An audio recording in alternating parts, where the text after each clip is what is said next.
kawayan na tumatago sa kahoy. Ito yung gamot ng sinukuang kahoy na tumatago sa bato. Yan, dami tayong mga pampaswerte mga kapatid, proteksyon at pampaswerte. So magandang gabi sa 35 viewers. Ito si Boat Builder. Kilala niyo ito mga kapatid? Tawag sa English nito ay amyonay.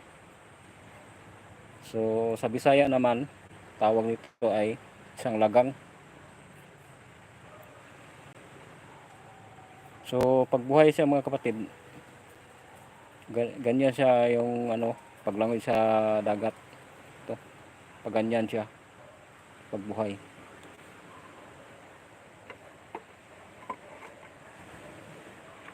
So pasilip lang tayo ng ating mga nakalap mga kapatid. So mga personal na gamit natin, nakababad lang sa tubig. Ito yung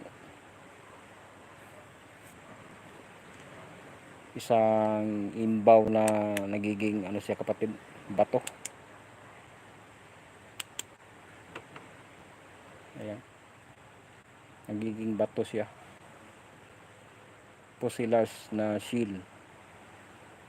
So ayan, so wag yung pasensya na po sa kamay ko mga kapatid, kasi bawal tayo maghugas ng galing tayo sa trabaho. Naggawa ako ng bangka kanina.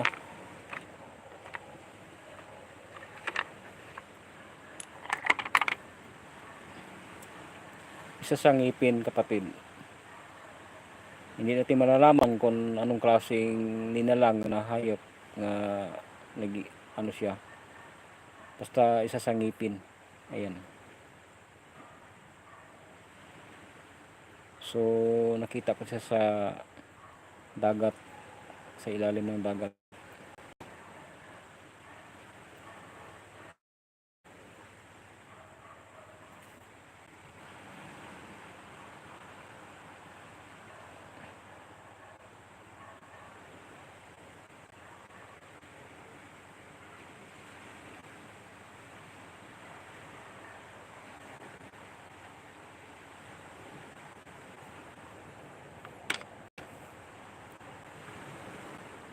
Isang shell na tawagin sa Bisaya ay butlog o lamban. Ito yung shell na kinukuhaan ng sibaay.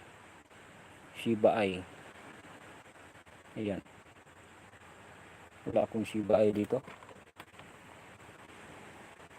So dati marami akong sibaay dito na ginagawang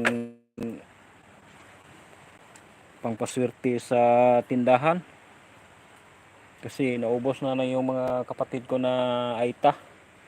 Hiningin ng lahat yung sibaay ko. So marami kasing mga aita na nagpunta dito sa akin na nagpapakita din ng mga gamit.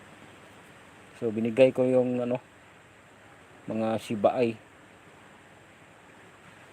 So marami tayong dito, mga bato na lutang mga kapatid.